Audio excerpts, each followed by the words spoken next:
It's time now for a look at latest in local news. In the news, Jesup police have made 2 arrests in an armed robbery which occurred back on December the 6th. On December 6th, officers responded to a quality in room 307 in reference to an armed robbery.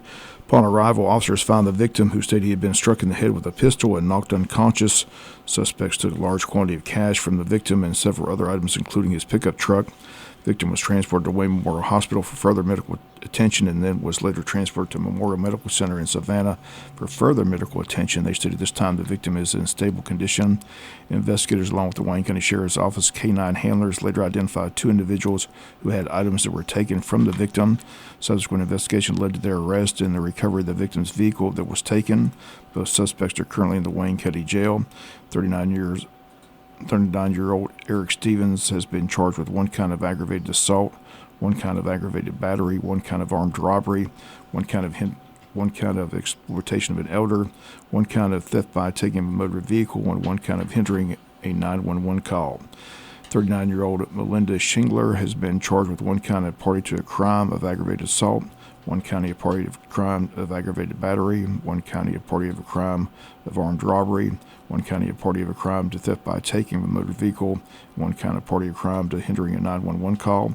Jesup Police Department commends the efforts of its officers and investigators in resolving this case swiftly and safely. They state they remain committed to ensuring the safety and security of our community. If anyone has additional information regarding this case or other incidents, they're asked to contact Investigator Rhett Burford at the Jesup Police Department at 912-427-1300.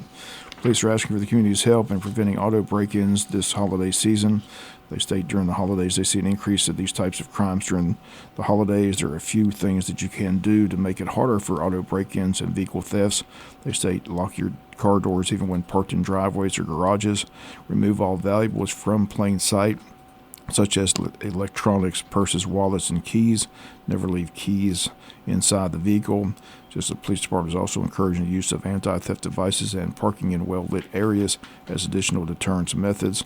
And if you need more information on auto theft prevention, they ask to simply contact the Jesup PD at 912-427-1300. Community-wide blood drive coming up on Monday at Calvary Baptist Church Gymnasium, 415 East Cherry Street in Jesup. Again, to schedule an appointment, they should please visit redcrossblood.org and or Jesup to schedule an appointment. Again, the blood drive is sponsored by the Jesup Shriners Ladies Auxiliary. Once again, set for this coming Monday, December 16th from 1 to 6 p.m. We'll be back with more news after this word from our sponsor, other commercial messages, so please stay tuned. Other news, Judge John Turner has scheduled the trial date for former DA Jackie Johnson for January 21st in the Glenn County Courthouse. Former DA facing charges that are being prosecuted by the Attorney General's office. She faces a felony count of violation of her oath of office, and she faces a misdemeanor count of hindering a police officer. Charges stem from her handling of the Ahmaud Arbery case, which occurred back in the year 2020. She's being represented by Attorney Brian Steele, and on Wednesday, he and the prosecutors presented Judge Turner with several motions before the trial is set. Judge made no ruling on Wednesday, but says he'll make rulings on the motions next week. One motion he has to rule on is whether he'll let the defense attorney call Attorney General Chris Carr to the witness stand, as the defense argued that the Attorney General in his office has no business prosecuting this case at all. But prosecutors say this is just a tactic by the defense to delay the trial even longer. Again, the judge says he'll make a ruling next week. Defense attorney Brian Steele told the judge that he wants to call the Attorney General to the stand to ask him what policy Johnson violated, considering she called the Attorney General's office for advice on how to handle the situation. She then recused herself from the case and handed it over to fellow District Attorney George Barnhill.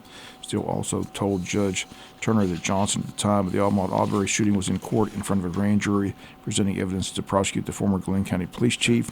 Steele motioned earlier that the charges be dismissed, but Judge Turner has denied that motion.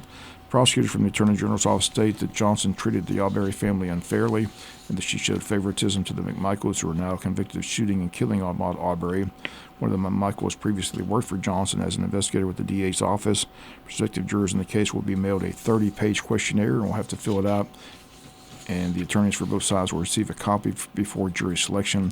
Once again, the court date is set for January 21st in the Glenn County Courthouse. Prosecutors motion that Johnson's record as a prosecutor in Glenn County not be allowed to be presented to the jury, saying it's irrelevant to the case. Defense says her record and success as a prosecutor in the circuit is definitely something they want presented to the jury. Again, the judge will determine yea or nay on this issue as well. WIFO film will continue to follow stories as it develops, but again, the next step, a trial date set, again, taking place January 21st at the Glenn County Courthouse. We'll be back with some final news notes after this word from our sponsor, the commercial messages, so please stay tuned.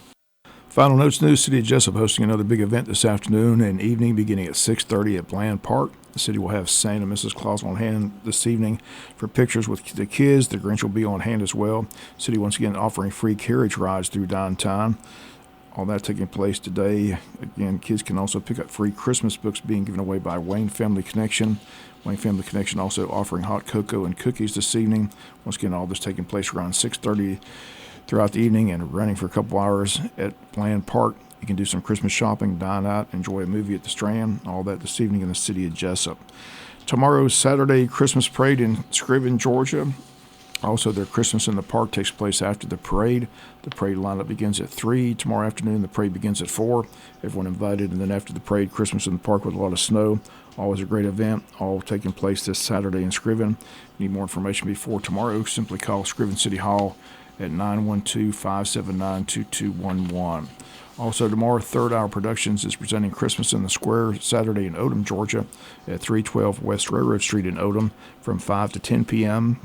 Activities include inflatables and decorations, hot chocolate and snacks, lighting the square at 6:30, pictures with Santa from 6:30 to 10, and special entertainment in the evening. Odom Elementary School Choir will perform. Also, Call to the Dance Floor will make an appearance, other entertainment as well. All that taking place tomorrow in Odom from 5 to 10 p.m. This weekend and next weekend, members of the Calvary Baptist Church will be in front of Walmart as they will do their free gift wrapping in their annual Wrap Wayne County in Love program. Need presents or packages gift wrapped, Calvary Baptist Church will do it for free of charge. The time today from 12 to 7, tomorrow from 10 to 6. Once again, the next 2 weekends they'll be providing this service, and all taking place in front of Walmart by members of the Calvary Baptist Church. And finally, the Chamber of Commerce getting ready for their annual Eggs and Issues breakfast. Tickets are on sale for that event. It's set for Thursday, January 9th at Coastal Pines Technical College. Wayne County's local delegation will preview the upcoming Georgia legislative session in Atlanta. Guest speakers that day will be State Senator Blake Tillery, Representative Stephen Meeks, and Buddy DeLoach. The event begins that morning at 8 a.m. Tickets are $30 for members, $40 for non-members. Everyone's invited to come here from our local representatives who will be in Atlanta during the session. Once again, the date of the Eggs and Issues is set for Thursday, January the 9th, again at Coastal Pines Technical College. And that's going to do it for latest in local news. Sports comes your way in a few minutes. Bob Morgan, have a great day.